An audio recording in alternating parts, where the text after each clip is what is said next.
In the community of Pacific Palisades, street after street full of houses have been reduced to smoldering ash. امریکی ریاست California جو کہ اس کے western cost side پر موجود ہے، اس کی ساؤتھ سائڈ پر اس کا سب سے اہم اور خوبصورت شہر لاس اینجلس اس وقت جل رہا ہے۔ اسی شہر کے ناردرن سائڈ پر ایک بہت بڑا جنگل ہے جہاں پر یہ آگ لگی ہوئی ہے۔ اس شہر کی تقریباً 1 سے 2 لاکھ کے قریب آبادی یہاں سے نکل چکی ہے اور نہ جانے کتنے لوگوں کی جان جا چکی ہے اور کتنے گھر اور انفراسٹرکچر جل چکا ہے۔ ابھی تک اس کا اندازہ لگانا اس لیے ممکن نہیں کیونکہ یہ آگ اتنی بھیانک ہے، جس کا اندازہ آپ اس تصویر سے لگا لیں کہ یہ کیلیفورنیا کے آسمان کا حال ہے جو کہ اس وقت آگ کے دھوئیں کی وجہ سے بھر چکا ہے۔ اس شدید آگ کی وجہ سے ایک اندازے کے مطابق 10,000 کے قریب گھر جل چکے ہیں اور انفراسٹرکچر اور بلڈنگ کا بھی ابھی تک کوئی اندازہ نہیں ہے کیونکہ کئی بزنس، سڑکیں اور ٹرانسپورٹ تک جل چکی ہے۔ سوشل میڈیا پر اس کے ایسے دردناک مناظر دیکھے جا سکتے ہیں جو کہ کمزور دل لوگ شاید دیکھ بھی نہ پائیں، اور اسی لیے یوٹیوب پالیسیز کی وجہ سے وہ مناظر میں آپ کو یہاں پر دکھا نہیں سکتا، لیکن آپ اس سے اندازہ لگا لیں کہ یہ اس افیکٹڈ ایریا کے پہلے کی تصویریں ہیں اور یہ اس کے بعد کی۔ ایک اندازے کے مطابق $100 بلین سے زیادہ کا نقصان ہو چکا ہے اور 1 سے 2 لاکھ کے قریب یہ جگہ چھوڑ کر جا چکے ہیں۔ لاس اینجلس شہر ہالی ووڈ بھی کہلاتا ہے جہاں پر دنیا کی امیر ترین سیلیبریٹیز، خصوصاً ہالی ووڈ سیلیبریٹیز کے سمندر کے کنارے بنگلے موجود ہیں، کیونکہ یہ شہر سمندر کے کنارے آباد ہونے کی وجہ سے انتہائی خوبصورت اور مہنگا ترین شہر مانا جاتا ہے۔ اب بہت سے لوگ اس قدرتی آفت کو غزہ کے اندر جاری اسرائیلی ظلم کا ساتھ دینے کی سزا بھی بتا رہے ہیں، خاص طور پر وہ سیلیبریٹیز جنہوں نے سوشل میڈیا پر اپنی سپورٹ اسرائیل کے حق میں دکھائی، اور ان میں سے کئی مشہور سیلیبریٹیز کے گھر بھی اس آگ کے اندر جل چکے ہیں۔ خیر، اس پر تو ہم ویڈیو کے اندر آگے جا کر بات کریں گے، لیکن پہلے یہ جان لیتے ہیں کہ اس بھیانک جنگلی آگ کی وجہ کیا بنی اور اس کے بعد کیا ہونے والا ہے۔ لاس اینجلس کی اس وائلڈ فائر کی وجہ سمجھنے سے پہلے اس علاقے کی جغرافی کو سمجھنا انتہائی ضروری ہے۔ جیسا کہ میں پہلے بتا چکا ہوں کہ کیلیفورنیا امریکہ کے ویسٹرن کوسٹ سائڈ پر پیسیفک اوشن کے ساتھ موجود ہے، اور یہاں پر کیلیفورنیا شہر کے پاس موجود جنگلوں کے اندر ایک جگہ پر نہیں بلکہ کئی جگہوں پر یہ آگ لگی ہے۔ سب سے زیادہ آگ 3 جگہوں پر لگی ہے جو کہ آپ میپ کے اندر بھی دیکھ سکتے ہیں، اور یہی آگ آہستہ آہستہ ہوا کی بے تحاشا سپیڈ کی وجہ سے پھیلتی جا رہی ہے، جو کہ ناقابل یقین 120 کلومیٹر پر گھنٹہ کی سپیڈ تک بھی پہنچ جاتی ہے، اور یہ امریکہ کی 100 سالہ تاریخ کی سب سے تیز ترین ہوائیں ہیں۔ Meteorologists say this area has not seen in a century. Winds up to 120 kilometers per hour. ایک علاقے کا نام ہے ہسٹ، دوسرے کا نام ہے ایٹون اور تیسرے کا نام ہے پیلیسیڈز۔ اب میپ کو غور سے دیکھیں کہ اس کی سب سے بڑی آگ یعنی پیلیسیڈز کیلیفورنیا شہر کے ویسٹرن سائڈ پر موجود ہے جو کہ اب تک 3,000 ایکڑ رقبے کو جلا چکی ہے۔ ایسٹ سائڈ پر ایٹون فائر موجود ہے جو کہ 2,500 ایکڑ رقبے کو، جبکہ ناردرن سائڈ پر ہسٹ فائر جو کہ 500 ایکڑ رقبے سے زیادہ کو جلا چکی ہے۔ اور ان تینوں کے علاوہ بھی کئی علاقوں پر بہت بڑی آگ لگی ہے جس کا ڈیٹا اس وقت تک ہمارے سامنے نہیں آ سکتا جب تک کہ اس آگ کو قابو نہ کر لیا جائے۔ وڈلی فائر، اولیوس فائر اور بیرلی ہلز جہاں پر دنیا کے امیر ترین اور مشہور ترین لوگوں کے گھر موجود ہیں۔ مشہور بھارتی ایکٹر شاہ رخ خان کا بنگلہ بھی یہاں پر موجود ہے۔ ہالی ووڈ بھی اسی جگہ پر ہے۔ یہ خاص علاقہ میلیبو کہلاتا ہے جو کہ بیچ کے کنارے پر موجود ہے۔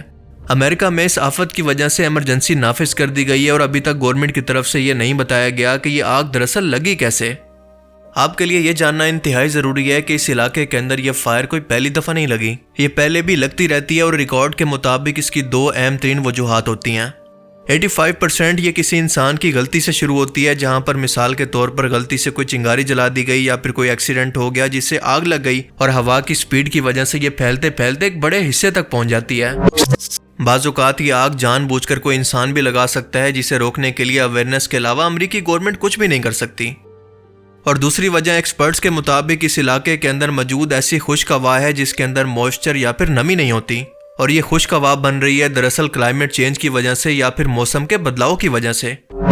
اب ان دونوں کی وجہ سے ہوتا کیا ہے کہ خشک ہوا کی موجودگی کی وجہ سے اور کلائمیٹ چینج کی وجہ سے جب ٹیمپریچر بڑھتا ہے تو چھوٹی سی انگاری بھی پوری آگ کے اندر بدل جاتی ہے۔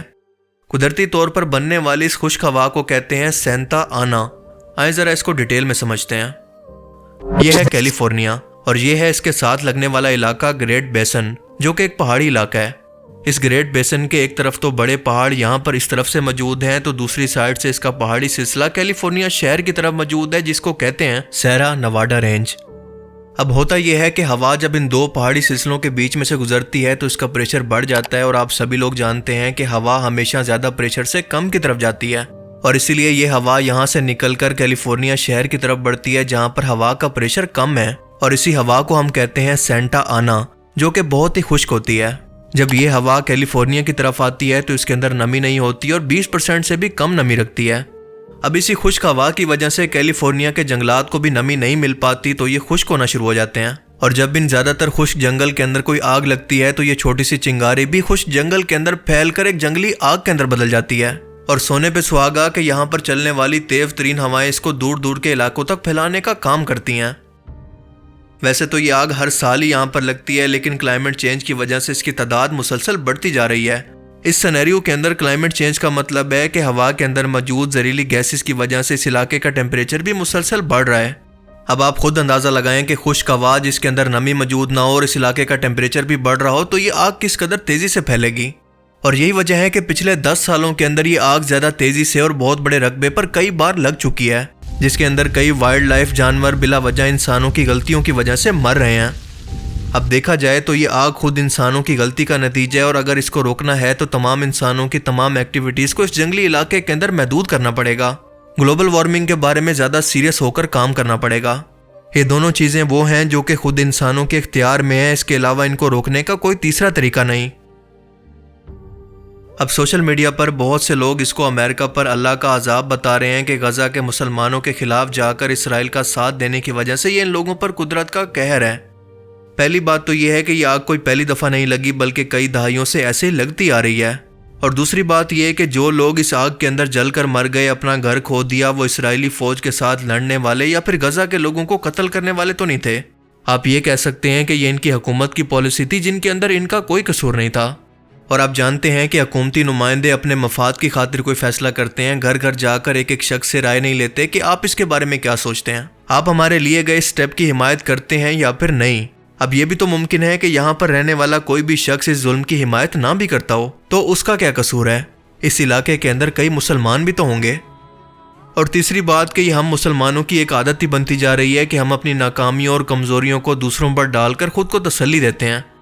آپ مجھے بتائیں کہ کیا جنگ کے اندر صحابہ کرام کا رویہ یہ ہوتا تھا کہ دشمن سے برابر جا کر لڑنے کی بجائے وہ میدان جنگ کے اندر بیٹھ کر ان کے لیے بد دعا کرتے؟ ہم جانتے ہیں کہ ایسا نہیں ہوتا۔ آج اگر ہم مسلمانوں کے اندر اتحاد نہیں ہے، ہم نے خود کو دشمن کے مقابلے میں برابر ٹیکنالوجی اور اسلحے سے تیار نہیں کیا، تو اس کے اندر ہمارا خود کا قصور ہے۔ ہم یہ جنگ ہاریں گے ہی ہاریں گے جب تک کہ میدان جنگ کے اندر کھڑے ہو کر وہی اسلحہ استعمال نہ کریں جو کہ ہمارا دشمن استعمال کر رہا ہے۔ لیٹس سپوز کہ اگر یہ لاجک مان لی جائے کہ یہ امریکہ پر اللہ کا عذاب بھی ہے، تو سوال پیدا ہوتا ہے کہ مکہ میں آنے والی طوفانی بارشوں کو آپ کیا کہیں گے کہ کیا یہ یہودی قوم کے خدا کی طرف سے مسلمانوں پر عذاب ہے؟ اس طرح کی انالوجی تو وہ بھی بنا سکتے ہیں۔ یہ سب بچگانہ باتیں ہیں، کیونکہ دنیا کو اللہ نے ایک سسٹم سے، ایک قانون کے ساتھ جوڑا ہے۔ ہم بس بیٹھ کر انتظار کرتے ہیں کہ ہمارے دشمن پر کوئی قدرتی آفت آئے اور ہم اسے اللہ کی طرف سے عذاب کہہ کر اپنی تمام ناکامیاں اس پر ڈال کر دل کو تسلی دیں۔ مگر دنیا ایسے نہیں چلتی، کیونکہ اگر آپ کو دشمن کا مقابلہ کرنا ہے تو اس کے برابر آپ کو ترقی کرنی ہوگی۔ اس کے پاس اگر تلوار ہے تو آپ کے پاس بھی تلوار ہی ہونی چاہیے۔ اگر دشمن کے پاس ٹینک ہے تو آپ کے پاس بھی ہونا چاہیے، اور ایسا نہیں ہو سکتا کہ دشمن کے پاس تو ٹینک ہو لیکن آپ تلوار لے کر اس کے سامنے کھڑے ہو جائیں کہ اس پر اللہ کا عذاب آئے گا۔ اور بالکل اسی طرح سے جو انسان اسباب کو اختیار نہیں کرے گا، اللہ تعالیٰ نے اس کی مدد کا کوئی وعدہ نہیں کیا۔ لہٰذا اپنی غلطیاں مان کر ان سے سیکھ کر خود کی اصلاح کرنے کی بجائے ہماری ناکامیوں کا ملبہ قدرتی آفت پر ڈال دینا بہت بڑی بے وقوفی ہے، کیونکہ جب تک ہم اپنی غلطیوں کو مانیں گے نہیں، بھلا اس کی اصلاح کرنے کی کوشش ہی کیوں کریں گے؟ اور دوسری طرف یہ بھی سچ ہے کہ جی ہاں، یہ ان سیلیبریٹیز کے لیے واقعی ایک وارننگ اور عذاب ہے جنہوں نے اس ظلم کو سپورٹ کیا تھا، اور ان چند مخصوص لوگوں کو اپنا گھر جلنے کے بعد احساس ہوگا کہ اپنا گھر کھو دینا کیسا ہوتا ہے، جیسا کہ غزہ کے لوگوں نے کھو دیا۔ آئی ہوپ کہ میں اپنی بات کو سمجھا پایا ہوں۔ باقی آپ اس بارے میں کیا سوچتے ہیں؟ اپنی قیمتی رائے کا اظہار کمنٹ سیکشن میں ضرور کریں۔ Thanks for watching this video. اللہ حافظ۔